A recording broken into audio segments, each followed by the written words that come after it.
गौरचन्द्राय राधिकायै तदालये कृष्णाय कृष्णभक्ताय तद्भक्ताय नमो नमः। कृपया क्षमताम् अपराधिजनम् खलु सायुतसक्त सुदीननरम् सुपथे परिचालय सैवदिनं प्रणमामि च माधवदेवपदम् तव कृपाकाण आमार संबल तव कृपा बिने नहीं अन्या बल कृपा कर प्रभु दिया चिद बल दास तो मां प्रणमाय दास तो मां प्रणमाय। सर्वप्रथम भगवान के अभिन्न प्रकाश विग्रह श्री गुरुपाद पद्म पूज्यपाद त्रिदंडी स्वामी अष्टोत्तर सत श्रीमद भक्ति प्रसाद विष्णु गोस्वामी गुरुदेव महाराज के पावन श्री चरण कमलों में असंख्य कोटि दंडवत ज्ञापित करते हुए उनकी अहेतु की कृपा प्रार्थना करती हूँ। वे अपनी कृपा वर्षण करे जिससे निज कर्ता अभिमान भाव को छोड़कर एकमात्र उनकी वाणी के वाहक के रूप में अपना परिचय दे सकूं। परम गुरुदेव नित्य लीला पृष्ठो विष्णुपाद श्री श्रीमद भक्ति दयित माधव गोस्वामी महाराज परमेष्ठि गुरुदेव जगत गुरु भक्ति सिद्धांत सरस्वती गोस्वामी ठाकुर प्रभुपाद व समस्त गुरु परंपरा जय युक्त हो सपार्षद श्रीमन नित्यानंद प्रभु श्री गौरहरि वृंदावन बिहारी श्री राधा गोपीनाथ भगवान जय युक्त हो। वे हम सभी पर अपनी कृपा वर्षण करे जिससे भगवान के पवित्र नाम और हरि गुरु वैष्णव सेवा में हम सभी की रुचि उत्पन्न हो सके। इस सायकालीन कक्षा में हम श्रवण कर रहे हैं श्री चैतन्य भागवतम। इसका आदि खंड हम श्रवण कर चुके हैं। 3 खंडों में इसका श्रवण होता है, आदि खंड, मध्य खंड और अंत्य लीला जो है। आदि खंड हमने श्रवण किया, भगवान का जो विद्या विलास है वो वाला हिस्सा। फिर हम मध्य खंड को अभी श्रवण कर रहे हैं जिसमें भगवान ने अपना प्रकाश करना प्रारंभ किया, हरिनाम संकीर्तन आदि जो लीलाएं हैं। इसके अंतर्गत हम त्रयोदश 13वें अध्याय को श्रवण कर रहे हैं और इसमें आज हम प्रारंभ कर रहे हैं 328 नंबर की जो प्यार है इससे प्रारंभ कर रहे हैं। कल हमने श्रवण किया था श्री गौर हरि ने जगाई मधाई के समस्त पापों को अपने इस कलेवर में लिया जिससे वह गौर वर्ण से कृष्ण वर्ण के हो गए। फिर हरिनाम संकीर्तन करवाया गया सभी भक्तों के साथ और फिर वो जो फिर से वह गौर वर्ण की हो गई। तो फिर प्रश्न उठा कि वो सब कहाँ गया वो पाप। तो जो वैष्णव निंदक होते हैं, जो वैष्णव के पीछे ही पड़े रहते हैं हाथ धो के, उनको वो पाप फ्री में मिलते हैं। और क्योंकि यहाँ ऐसा कुछ भी नहीं है जो जादू से गायब होता है। अगर हमारे घर साफ सुथरे हैं तो इसका मतलब ये तो नहीं कूड़ा अचानक हवा में उड़ गया, उसको लेने कूड़ा गाड़ी आती है, वो फिर कहीं ना कहीं उसको भी डालती है शहर के किसी हिस्से में ऐसे। तो ऐसे ही जो अपराध है वो कहीं ना कहीं तो जाएगा। ऐसे ही अपराधों से और जो फालतू के अपराध जो जीवन में आते हैं उनसे बचने के लिए शास्त्रों में श्री एकादशी व्रत की महिमा दी गई है कि जो भी हमारे आसपास किसी भी प्रकार के पाप होते हैं उन सबको भी कहीं फेंका जाएगा तो उसको फेंका जाता है एकादशी के अन्न में। एकादशी के दिन जो अन्न आहार करते हैं उनको वो फ्री के पाप मिलते हैं। तभी अधिकतर क्या सारे ही लोग एक ही शिकायत करते मिलते हैं, कभी जब बड़ी समस्या में हो, हमने आज तक किसी का बुरा नहीं किया, सोचा भी नहीं, कुछ नहीं किया ऐसा, इस जन्म का तो हमें कुछ नहीं पता, क्या पता पिछली बार किया होगा, ऐसा डायलॉग जो बोलते हैं। उसका एक बहुत बड़ा कारण ये भी है क्योंकि एकादशी के दिन अन्न खाने से वो सब फ्री में मिल गया हमें, भले हमने नहीं किया पर वो मिल गया। क्योंकि एक चोर के साथ हमारी दोस्ती हो रखी है, पक्की यारी, और दोस्ती तो सबसे बड़ी होती है भैया। पर वो चोर है तो उसको जब ले जाएगी पुलिस तो हमें फ्री में ले जाएगी। जैसे एक और भी एक एग्जाम्पल हो सकता है, पता नहीं अभी तो चलता होगा सिस्टम या नहीं। जब हम लोग पढ़ रहे थे तो ऐसे जो बोर्ड एग्जामिनेशन होते थे 10th और 12th, उनमें अगर एक ही कमरे में एक रूम में अगर 3 बच्चे पकड़े गए नकल करते, उनके पास कुछ चिट्ठी कुछ ऐसा कुछ मिला, 3 बच्चे, तो सारा कमरा गया। उसमें चाहे वो टॉपर बच्चा भी क्यों ना बैठा हो, जिसपे सारे टीचर और सबकी नजर लगी है, माता पिता की, कि बहुत बढ़िया हमारा बच्चा, वो भी गया। सुनने में कितना गंदा लगता है, लेकिन ये होता है कि 3 बच्चे अगर वहां नकल करते पकड़े गए कमरे में, तो सारे बच्चे फ्री में चले गए। तो ऐसे हमने भले पाप नहीं किए, पर हम एकादशी के दिन अन्न आहार करते हैं, तो उससे बहुत सारे पाप हमें फ्री में मिल जाते हैं। हम सभी जो अभी इस कक्षा में सभी एकादशी करते हैं, तो ये हमारे लिए तो नहीं है ना, लेकिन हमारे बहुत सारे ऐसे जो, जिनको हम प्रियजन बोलते हैं, पर सिखाते नहीं हमें एकादशी। अरे उनका चलता रहता, उनका अलग ही हिसाब है, कुछ नहीं बोलते हम उन्हें, ऐसा जो कहते हैं ना, उनको सिखा सकते हैं, क्योंकि अभी हमने सेंसिटिवली समझा नहीं एकादशी की महिमा। तो एकादशी भक्ति जब बढ़ाए तब बढ़ाए, भक्ति तो जितना जो प्रयास करेगा वैसे बढ़ते जाएगी, पर उसको इन पापों से तो बचा पाएगी, पहले वो बैरियर तो खड़ा कर देगी, और पाप तो ना आए जीवन में जो फ्री के मिल रहे। तो इसीलिए जो हम श्रवण करते हैं, ये प्रैक्टिकली अप्लाई करने के लिए है। ये हाँ जी वाला फॉर्मूला नहीं है। यहाँ पे कथा सुनते हूँ करते हैं, हुंकार भरते हैं, ऐसे ऐसे बचपन से सुना ना, जब कोई सुनाते थे बूढ़े बूढ़े, ऐसा। तो ये कथा वो वाली नहीं है, ये है एप्लीकेबल, प्रत्यक्षावगमम धर्म्यम, भगवान कहते हैं ये अप्लाई करने वाला है। एकादशी महारानी की इतनी महिमा है, वो हमें बहुत सारे अननेसेसरी पापों से बचा देती है, क्योंकि पहले से एक एक जीवात्मा जब जगत में आते बहुत सारे कर्जे लेके आती है, और यहाँ फिर और चढ़ाए जाओ तो अनंत जन्मों तक भी वो नहीं निपटेगा। और हम इसको इतना सिंसियरली समझ नहीं पाते, इतनी सीरियस प्रॉब्लम को सीरियसली नहीं ले पाते हैं।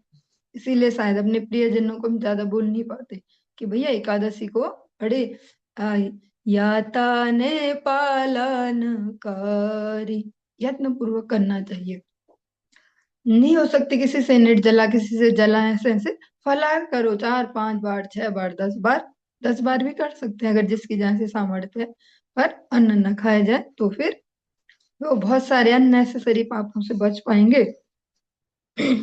चलिए अब हम इससे आगे श्रवण करेंगे। भगवान श्री गौर हरि ने सभी वैष्णवों को सचेत किया, एक प्रकार से चेतावनी भी दी है कि अब इनसे कोई दुर्व्यवहार नहीं करेगा। अब इनसे पहले वाला इनका जो रूप था, उसको दिमाग में जो बैठा है, उसको देख के इनसे बिहेव नहीं किया जाएगा कि तो वहां शराबी थे, वहां लुटेरे थे, ऐसे ऐसे थे, वो वाला नहीं। आज से ये महाभागवत है, इनके सब पाप मैंने धो दिए, ले लिए, और जो इनको प्रसाद पवाएगा उनका योगक्षेमम भी देख लिया भगवान ने, क्योंकि वो घर बार में थोड़ी ना रहते हैं, कोई उनको पका के खिला रहा है कुछ ऐसा, वो तो बस दोनों अपना घूमते थे मस्त। तो अगर कोई इनको प्रसाद पवाएगा, तो समझो उसने अनंत अनंत ब्रह्मांडों में जो, हर हर ब्रह्मांड में जो सबसे श्रेष्ठ मधु होता है, वो वाला भगवान श्री कृष्ण को खिला दिया, ऐसा समझो इनको अगर किसी ने प्रसाद पवाया। तो ऐसे भगवान ने उनका योगक्षेमम भी वहन कर लिया, और भक्तों को एक मौका भी दिया जिससे वे अपने जीवन के जो अनर्थ है उनको निपटा पाए भक्त सेवा के द्वारा। प्रभु बले सुन सब भागवत गान, चल सबे आई भागीरथिर चरण, सर्वगण सहित ठाकुर विश्वम्भर, पढ़िला जाह्नवी जले वन मालाधर, कीर्तन आनंद यत भागवत गान, शिशु प्राय चंचल चरित्र सर्वक्षण, महाभव्य वृद्ध सब से शिशुमति, ए मत हया विष्णु भक्तिर सकति, गंगा स्नान महोत्सवे कीर्तनेर से प्रभु भृत्य बुद्धि गेल आनंद आवेशे, जल देय प्रभु सर्व वैष्णवेर गाय, केहा नाही पारे सबे हरिया पलाय, जल युद्ध करे प्रभु यार यार संगे, कत क्षण युद्ध करी सबे दे भंगे, क्षण के लिए अद्वैत गौरांग नित्यानंदे, क्षण के लिए हरिदास श्रीवास मुकुंदे, श्री गर्भ श्री सदाशिव मुरारी श्रीमान, पुरुषोत्तम मुकुंद संजय बुद्धिमंत खान, विद्यानिधि गंगादास जगदीश नाम, गोपीनाथ हरिदास गरुड़ श्री राम, गोविंद श्रीधर कृष्णानंद काशीश्वर, जगदानंद गोविंदानंद श्री शुक्लांबर, अनंत चैतन्य वृत्य कत जानी नाम, वेद व्यास हते व्यक्त हरिव पुराण, अन्योन्य सर्वजन जल केलि करे, परानंद रसे के हा जिने के हारे। गदाधर गौरांगे मिलिया जल केली, नित्यानंद अद्वैत खेलाए दोहे मिली। प्रभु बोले, सभी भागवत गण सुनो, चलो हम सब मिलकर भागीरथी चले। भागीरथी गंगा जी। ऐसा कहते हुए सभी के साथ ठाकुर विश्वम्भर जाह्नवी जो गंगा जी हैं उनके तट पर पहुंचे। वहां वनमाली गौरांग सुंदर जो वनमाला उन्होंने पहनी है रंग बिरंगे अलग अलग फूलों से जो बनी होती है। वह वनमाली श्री गौरांग सुंदर सबको साथ लेकर जाह्नवी के जल में स्नान करने के लिए उतरे। कीर्तन के आनंद में सभी भागवत गण शिशुओं की भांति हर समय चंचलता करने लगे। परम शिष्टाचार विशिष्ट जन जो मतलब एक बड़ी एज ग्रुप वाले हैं जिनको वृद्ध कहते हैं ऐसे, वो भी शिशुओं जैसे व्यवहार में मस्त हो गए। ऐसी ही होती है विष्णु भक्ति की शक्ति। भगवान के साथ सभी गंगा स्नान को गए और जल केली कर रहे हैं। जो बड़ी बड़ी एज ग्रुप वाले वो भी बच्चों जैसे ऐसे कर रहे हैं। और ये भगवान की भक्ति की महिमा है। इसको हम प्रैक्टिकली भी देख सकते हैं। जब संकीर्तन होता है तो हर एज ग्रुप वाले तो ऐसे पांव भी हिलाते, हाथ भी जितना हो सकता है, क्योंकि उन्हें भी पता है कि अगर ज्यादा उछलेंगे तो इधर उधर हड्डी हो जाएंगी, पर फिर भी जितना जोर लगा सकते हैं ऐसे। तो वहां तो साक्षात भगवान ही थे।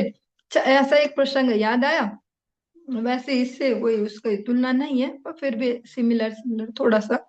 एक माता जी थी ऐसे सतपुली में, बहुत ही वृद्ध माता जी, और उनके जीवन की हिस्ट्री भी अजीबो गरीब थी। जीवन में अजीबो गरीब से उन्होंने दुख झेले, अजीब अजीब से।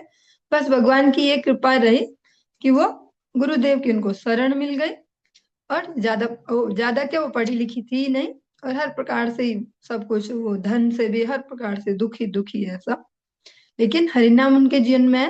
तो हरिनाम क्या आया, बस पता नहीं महामंत्र भी पूरा याद था कि नहीं था, बस जितनी भी माला घुमाती हो, एकादशी करना, कीर्तन हो, भक्तों के साथ इकट्ठा होना, ऐसा।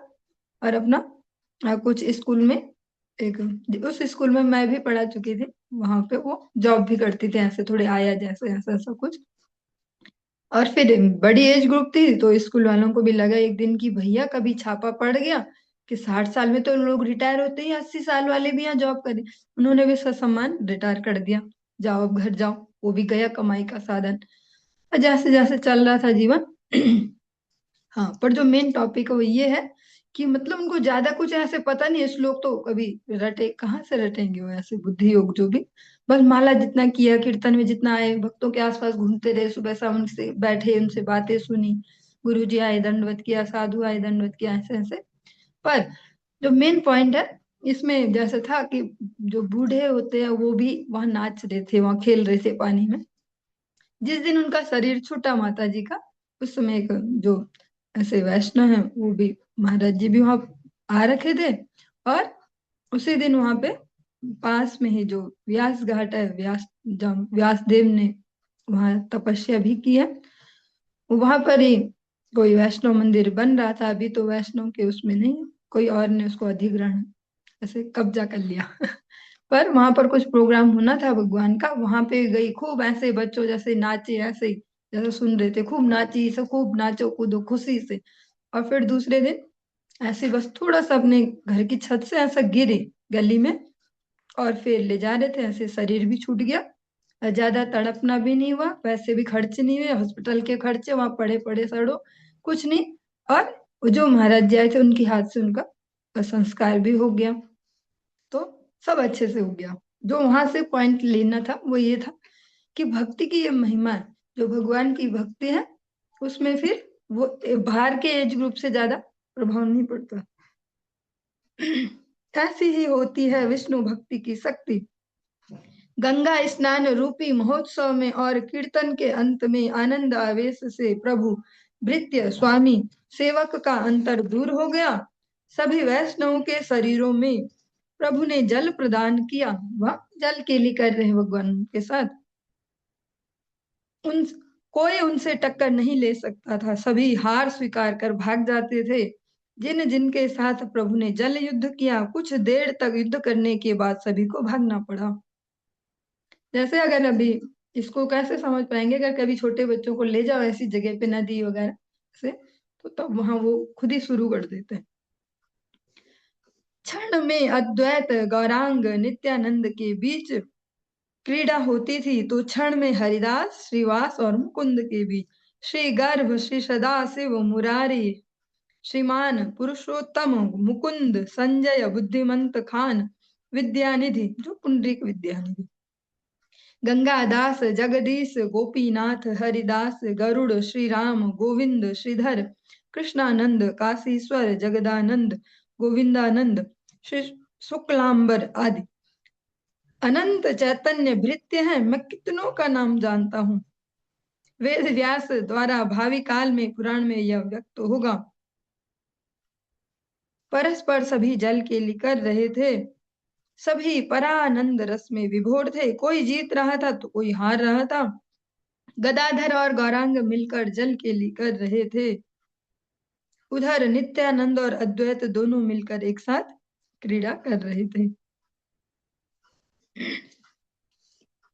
अद्वैत नयने नित्यानंद कुतूहली, निर्घाते मारिया जल दिल महाबली।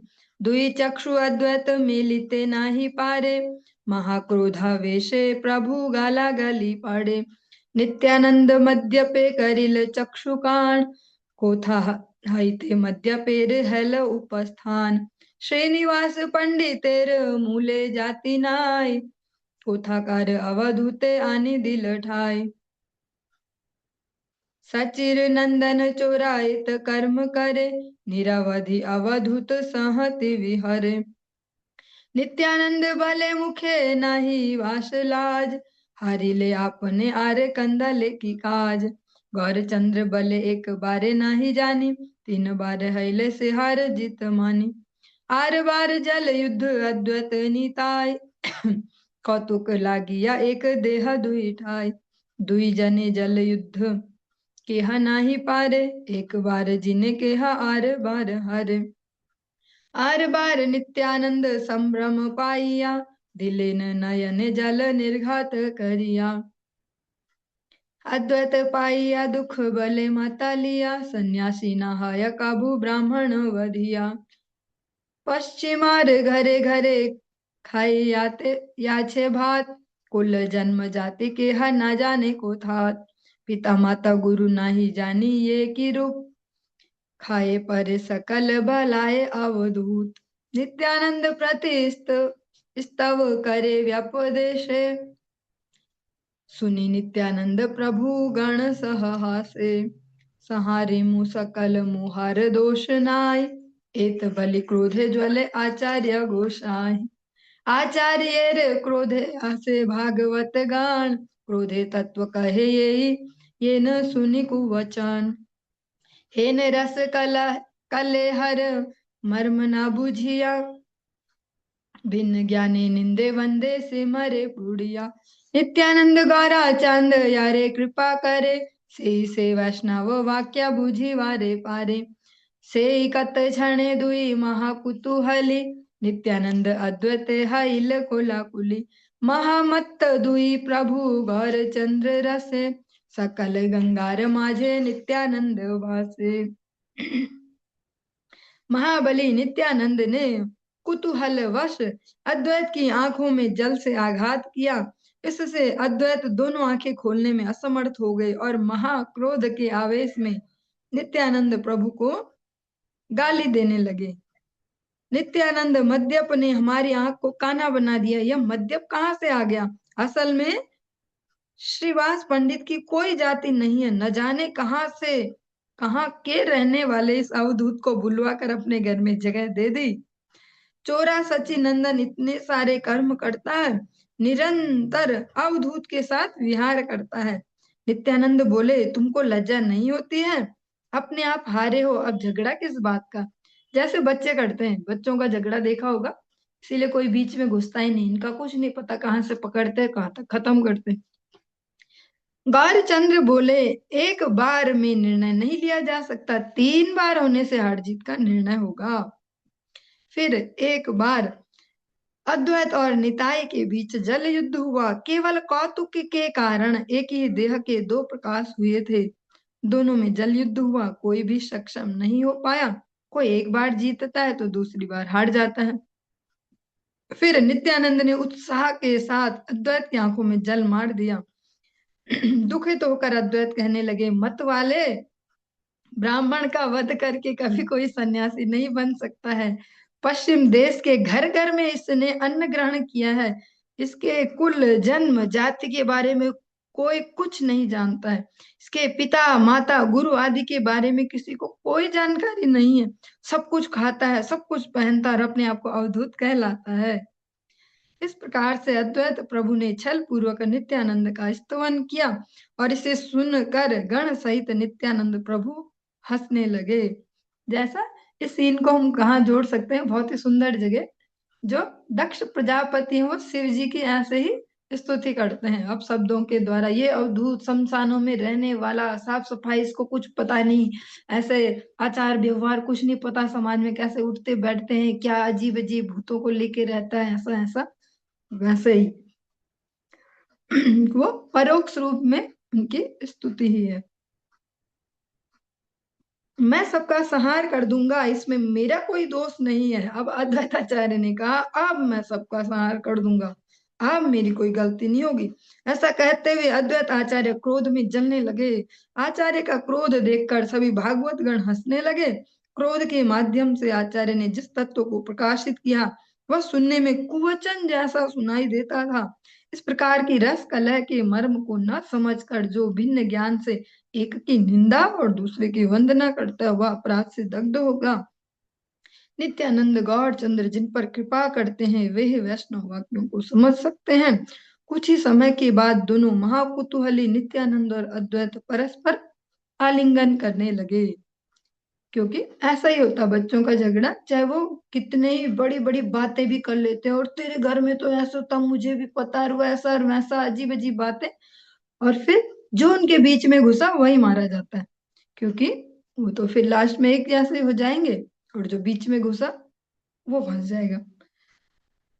दोनों प्रभु गौरचंद्र के रस में महामत्त थे। उधर नित्यानंद फिर गंगा में बहने लगे। भगवान है रस के समुद्र। वेद भगवान को कहते रसो वैसह। तो भगवान की लीलाएं वैसी नहीं होंगी, वो सूखी सूखी सी और नींद आ रही और बोर हो रही।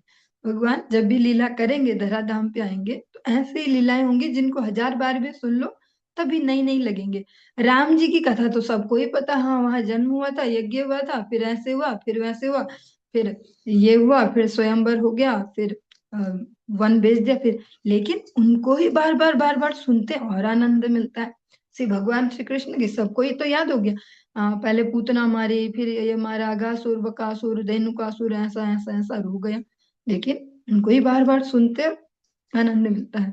भगवान आनंद विधान के लिए यहाँ आते हैं भक्तों के। जो दुष्ट संहार है वो सेकेंडरी है, वो हो जाता है अपने आप, वो साइड इफेक्ट है। जो प्राथमिक कारण है भगवान का, वो आनंद देना है।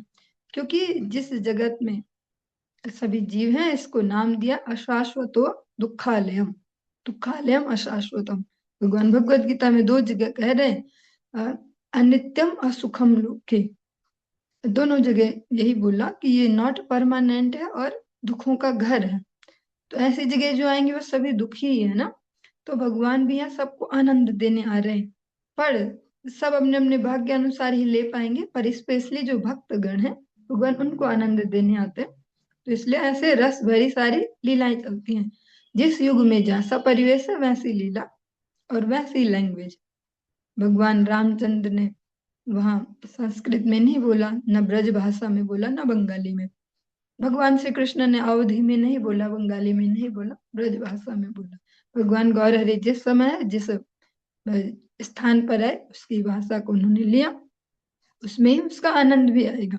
फिर वहां पे हम जाति और भाषाएं उन सब के बैरियर लगा के उन चश्मों से नहीं देख सकते भगवान की लीलाओं को। भगवान का जो वास्तविक लक्ष्य है धराधाम में आने का, वो है जगत जीवों को आनंद देना, ताकि भगवान की लीला कथाएं सुन के सभी आनंदित रह पाए। और इस सबको हम प्रत्यक्ष अपने जीवनों में भी देख सकते हैं। क्योंकि इस जगत का नाम ही दुखालयम है। यहाँ कोई बोल रहा है कि हमारी मस्त है लाइफ, तो वो झूठ ही बोल रहा है, क्योंकि बनाने वाले ने लिख के दे दिया है कि ये दुखालयम है, तो है नहीं किसी की भी मस्त। वो सोशल मीडिया वाला एप्पल हो गया, जैसे आप सभी ने कभी ना कभी देखा हो स्टेटस में किसी के कि सेब है, वो इधर से दिखाई दे रहा बहुत सुंदर सा, दूसरी तरफ है वो पूरा सड़ा सा। तो ऐसे ही सभी कहते हैं कि बहुत मस्त है हमारी लाइफ, और बढ़िया बढ़िया स्टेटस लगाते हैं, लेकिन सभी के लिए ये दुखालयम ही है, क्योंकि इसको डिजाइन जिसने किया उसने दुखों की ही ईंट सीमेंट सब लगाई। इसीलिए भगवान यहाँ लीला करते हैं, ताकि जो यहाँ के अनंत अनंत दुख सागर में जो प्राणी है भगवान की इन लीलाओं का आस्वादन करें, श्रवण करें और आनंद को अनुभव कर पाए। क्योंकि जब हम सब भी जब कथा सुन रहे हैं तब सब सुन रहे हैं, दिमाग कुछ टेंशन नहीं, ऐसा वैसा, उसके बाद देखेंगे क्या होगा, है ना। लेकिन इसमें क्या बहुत बड़ी सुकृति ऐड होते जा रही है, भगवान की कथा सुन रहे हैं, जैसे गुरुदेव कहते हैं कि बहुत ज्यादा सुकृति चाहिए भक्ति के लिए, तो ऐसे में हर दिन सुकृति का संचय होते जाता है। तो भगवान श्री गौर हरि भी अपने जो भक्तन के साथ जल के लिए लीला कर रहे हैं। हेन मते जल के लिए कीर्तनेर से प्रति रात्रि सभा लैया करे प्रभु रसे। हे लीला देखिते मनुष्य शक्ति नाई, सबे देखे देवगण संगो पे तथाई। सर्वगणे गौर चंद्र गंगा स्नान करी, कुले उठी उच्च करे बले हरि हरि। सबारे दिलेन माला प्रसाद चंदन, विदाय हैला सब करिते भोजन। जगाई मधाय समर्पिल सभा स्थाने, आपन गलार माला दिल दुई जने। ए सब लीलार कबू अवधि न है, आविर्भाव तिरोभाव मात्र वे देखय।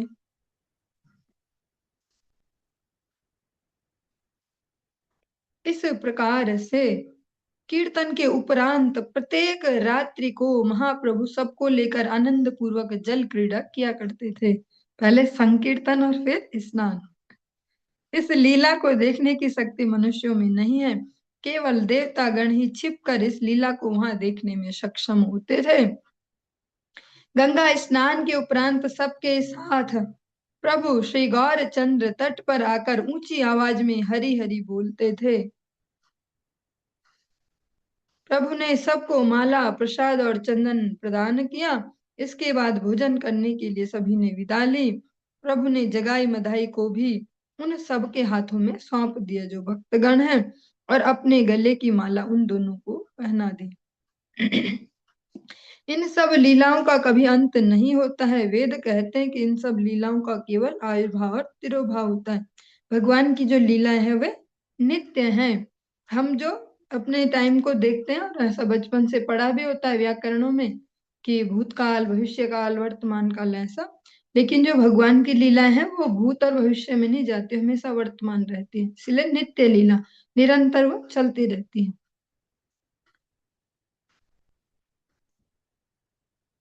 गृह आसी प्रभु धुई लेन श्री चरण, तुलसीर करि लेन चरण वंदन।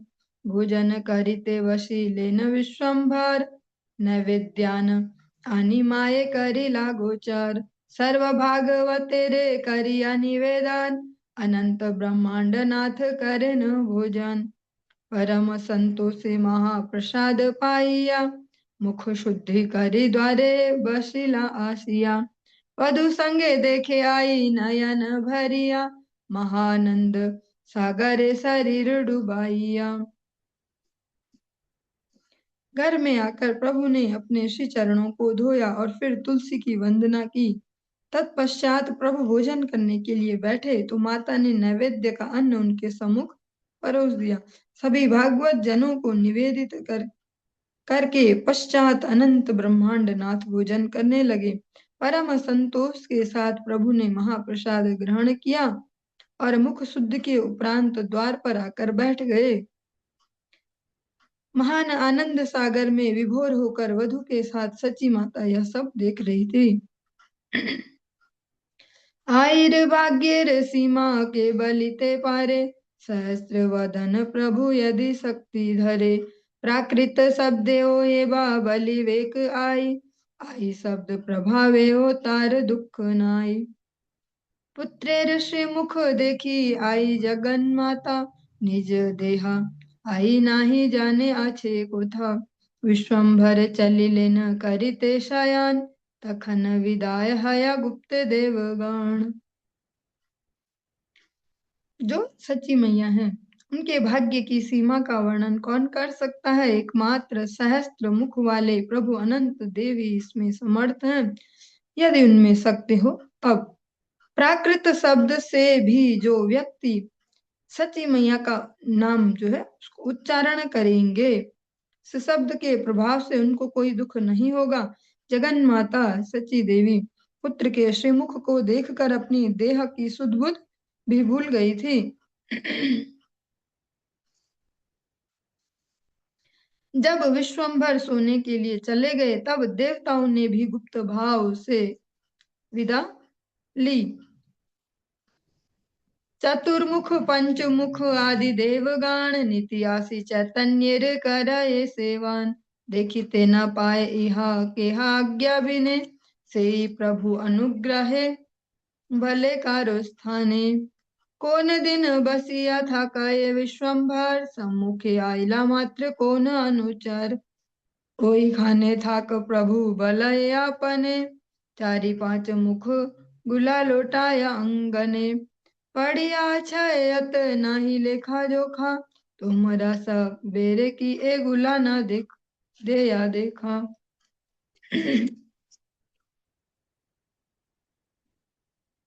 कर जोड़ करी बले सब भक्तगण, त्रिभुवन करे प्रभु तुम्हारे सेवन। हमरा सबार कोन शक्ति देखी बार, बिने प्रभु तुम्ही दिले दृष्टि अधिकार। ये सब अद्भुत चैतन्य गुप्त कथा, सर्व सिद्धि हया इहा सुनिले सर्वथा। इहा ते संदेह किछु न भाविह मने, अज भवनीति ऐसे गौरांगेर स्थाने। चतुर्मुख ब्रह्मा और पंचमुख शिव आदि देवगण नित्याकर्षी चैतन्य की सेवा किया करते थे, किंतु प्रभु की आज्ञा के बिना कोई उनकी सेवा को देख नहीं पाता था। उन्हें प्रभु ने अनुग्रह पूर्वक किसी को इसके बारे में बताया भी था। किसी दिन प्रभु विश्वम्भर बैठे हुए थे, उस समय उनके सामने कोई एक और अनुचर आकर उपस्थित हो गया। वहीं ठहरो, प्रभु ने स्वयं उससे कहा। प्रभु के आंगन में उस समय 4-5 मुंह वाले सभी देवता लोटपोट हो रहे थे। आंगन में ऐसे कितने पड़े हुए थे देवगण, इसका कोई लेखा जोखा नहीं था। प्रभु ने भक्त जनों से पूछा, क्या तुम्हें इन सब के साक्षात दर्शन नहीं हो रहे हैं। हाथ जोड़कर सभी भक्त गण कहने लगे, हे प्रभु, तीनों भुवन आपकी सब सेवा करते हैं, हमें उन सबको देखने की शक्ति कहाँ है। हे प्रभु, यदि आप हमें देखने की शक्ति प्रदान करें तभी हम देख सकते हैं। श्री चैतन्य की ये सब गुप्त कथाएं अद्भुत हैं, इन्हें सुनने से सभी सिद्धियां प्राप्त होती हैं। इस विषय में मन में कोई संदेह रखना उचित नहीं है। गौरांग के निकट अज भव जो ब्रह्मा जी और शिव जी नित्य आगमन किया करते थे। हेन मते जगाई मधाई परित्राण, करेला श्री गौर चंद्र जगतेर प्राण। सबार करीब गौर चंद्र से उद्धार, व्यतिरिक्त वैष्णव निंदक दुराचार। शूल पाणी सम यदि भक्त निंदा करे, भागवत प्रमाण तथापि शीघ्र मरे।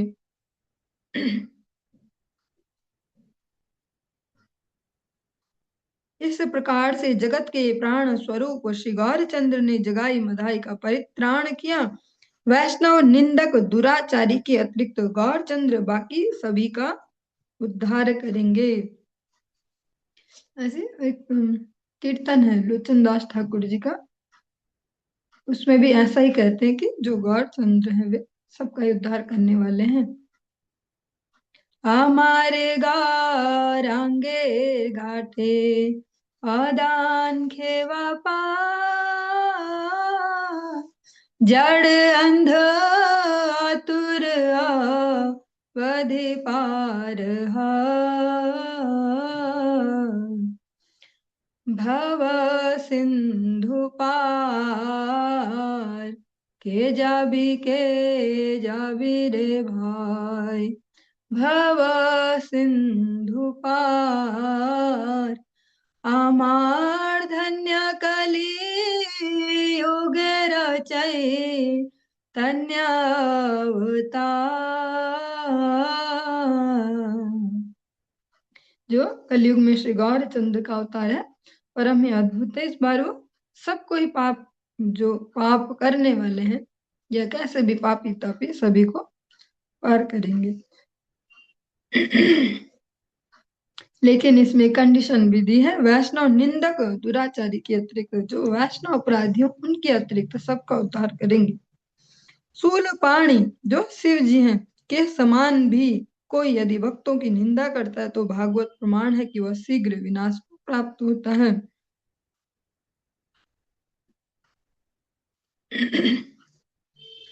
जो कोई देवगणों में से भी सबसे उच्चस्थ जो पद है उन पर भी कोई विराजित हो, अगर वो भी भक्त की निंदा करे तो वो भी अपराध अक्षम्य है।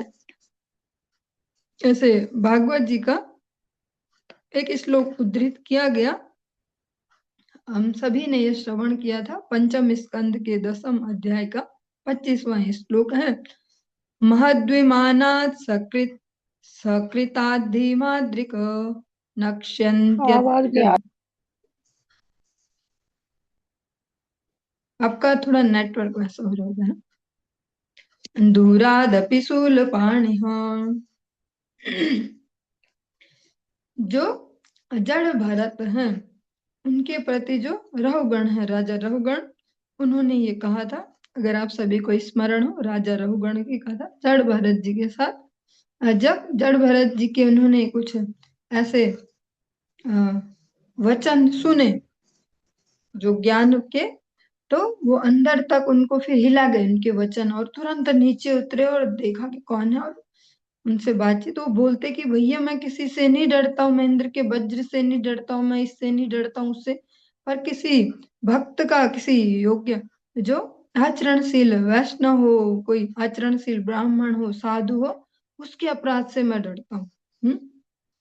महत जनों की अवहेलना करने से उस स्वकृत अवमानना के फलस्वरूप मेरे जैसा व्यक्ति शूलपाणि की भांति विशेष सामर्थ्यवान पुरुष होने पर भी तुरंत ही विनष्ट हो जाएगा, इसमें कोई संदेह नहीं है। ऐसा राजा रघुगण कहते हैं कि भैया भक्त का अपराध नहीं होना चाहिए, बाकी सारी दुनिया हम झेल लेंगे, पर भक्त का अपराध ना हो जाए हमसे, उसको नहीं झेल पाएंगे, वो कभी माफ नहीं होगा। वहां पर भी कहा कि अगर शिव जी जैसे सामर्थ्यवान भी अगर किसी भक्त की निंदा करें तो फिर वो जो वैष्णव निंदा है उनको वहीं पर विनष्ट कर देती है। इसीलिए देखते हैं जो श्रेष्ठ, जो आचार्य जन होते हैं उनको कभी ऐसे देखा नहीं जाता ऐसी गपशप में या किसी ऐसी वार्ता का हिस्सा बनते। हम सब लोग तो कभी चर्चा आलोचना अलग अलग बहाने से चलाते ही रहते हैं, पर ऐसे नहीं देखते। जो महाभागवत जन है वो कभी भी किसी की भी निंदा नहीं करते, पापी से पापी की भी, तो भक्तों की तो फिर बात ही की।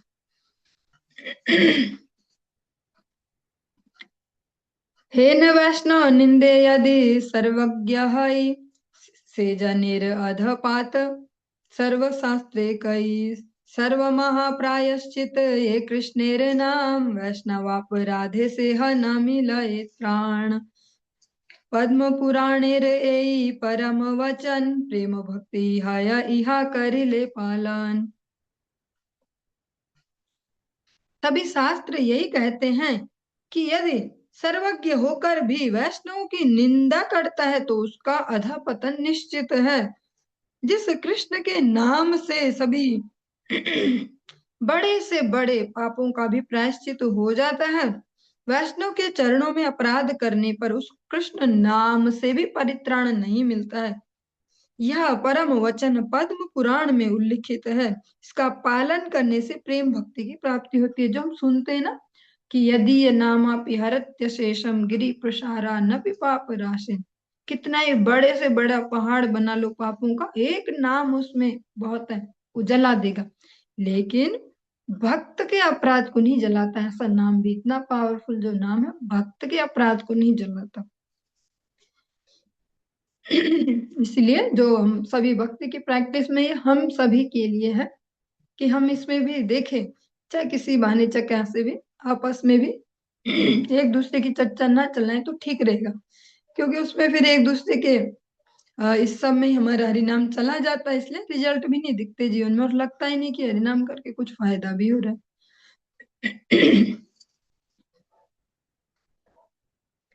सतां निंदा नाम्नः परमं पराधं वितनुते यतः ख्यातिं यातं कथमु सहते तद्विग्रहाम्। ये श्री पद्म पुराण के ब्रह्म खंड से ये दिया गया। सज्जनों की निंदा श्री नाम के निकट महान अपराध का विस्तार करती है। हाय, नाम ने जिन भक्तों के निकट यह लोक में ख्याति अर्जित की है, उनकी निंदा वे नाम प्रभु कैसे सहन करें, अर्थात कभी भी सहन नहीं कर सकते। परंतु वह नाम नामापराधी का विषम सर्वनाश आनयन करते हैं। इसको अगर हम अपने लोकल अंदाज में समझना चाहें अपने हिसाब से, ऐसे कि भैया जिनकी वजह से जिनकी दुकान चलती है वो उनका कैसे चुगली सुनेंगे। एग्जाम्पल बिल्कुल अच्छा नहीं है पर हम ऐसे ही समझ में आएगा। भगवान के जो महिमा है, जो नाम की भी महिमा और भगवान का इतना यश जो भक्त बढ़ाते हैं, भगवान उनकी फिर निंदा क्यों सुनने लगेंगे। ऐसा भगवान सहन नहीं करते। इसीलिए चाहे वो किसी भी कैटेगरी का कोई भक्त हो, निंदा हमेशा ही निषेध उसमें होना चाहिए, निंदा न की जाए। हाँ, निंदा के भी जो अलग अलग पैरामीटर है उनको भी देखा जाता है। और जो कोई अधिकारी जन हो, जो श्रेष्ठ जन हो, जिनके अनुगत्य में कोई चल रहा है और उसकी कमी इस भाव से बताई जा रही है ताकि वो दूर कर पाए अपने उत्थान के लिए, तो उसको वहां निंदा वाला फॉर्मूला नहीं कहेंगे। जैसे अध्यापक करते हैं विद्यार्थी को, कितना ही बढ़िया घर का बच्चा हो या बढ़िया संस्कारी है, जो गलती करे तो दंड देते हैं, उसको अनुशासित करते हैं, तो वहां उसको फिर निंदा और वो नहीं कहेंगे। तो इसको भी, ये भी बहुत सेंसिटिव सा है समझना कि हर बात पे फिर इस फॉर्मूले को यूज नहीं किया जाएगा, और बहुत ही सूक्ष्म है अंतर, उनको समझना बहुत ही मुश्किल भी है। ये सुने ए महादस्युर उद्धार, तारे उद्धारे वो गौर चंद्र अवतार, ब्रह्म दैत्या तारण गौरांग जय जय, करुणा सागर पर प्रभु परम सदाय, सहस्त्र करुणा सिंधु महाकृपामय, दोष नाही देखे प्रभु गुण मात्र लाय, हे न प्रभु विरहे ये पापी प्राण रहे, सबे परमायु गुण आर किछु नहे, तथापि हा ए कृपा कर महाशय, श्रवणे वदन ये न तोर यस लाय, अमर प्रभुर प्रभु गौरांग सुंदर, यथा वेशे तथा ये न हऊ अनुचर, चैतन्य कथार आदि अंत्य नाही जानी, ये ते मते चैतन्य यशः सेवा खानी, गण सह प्रभुपाद पद्मे नमस्कार, इथे अपराध किछु न हुक अमार, श्री कृष्ण चैतन्य नित्यानंद चांद जान, वृंदावन दास तछु पद युगे गान।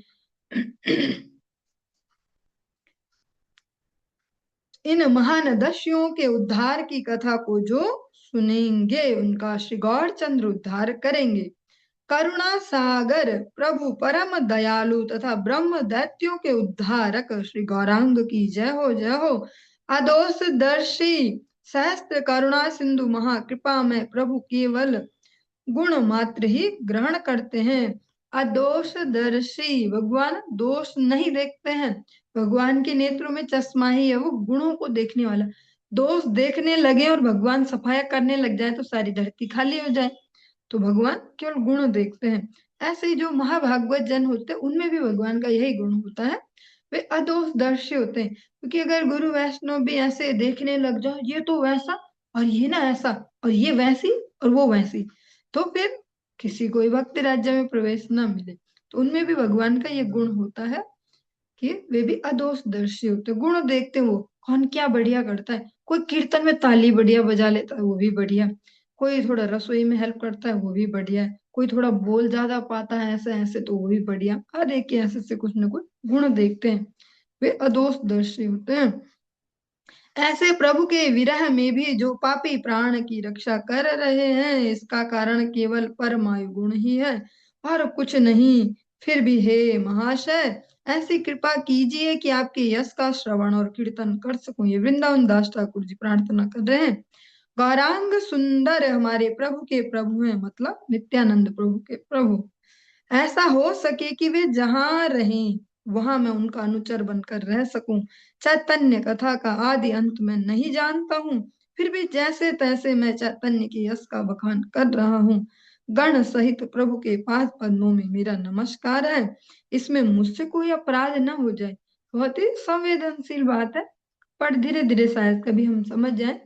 अभी बिल्कुल ही हम सभी नए नए हैं, तो बहुत सूक्ष्म है ये विषय, समझना भी मुश्किल होता है। और वृंदावन दास ठाकुर जी की जो एक विशेषता हम देख रहे हैं इस पूरे ग्रंथ में, शुरू से हर पर अध्याय में भी देखते हैं, हर जगह देखते हैं, वो बार बार भगवान और साथ साथ भक्तों की स्तुति अवश्य करते हैं।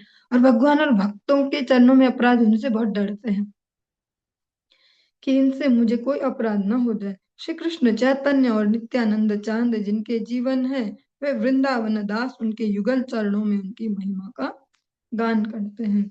जो ऐसे वृंदावन दास ठाकुर जी हैं, वे जो श्री युगलम विग्रह हैं, ऐसे गौर निताई उनके श्री चरणों में स्तुति करते हैं। और इस प्रकार से जो त्रयोदश अध्याय है काफी बड़ा था, इसमें 402 पयार थे। ये गुरु वैष्णव कृपा से, भगवान गुरु वैष्णव कृपा से संपूर्ण हुआ। और चतुर्दश अध्याय को हम कल प्रारंभ करेंगे।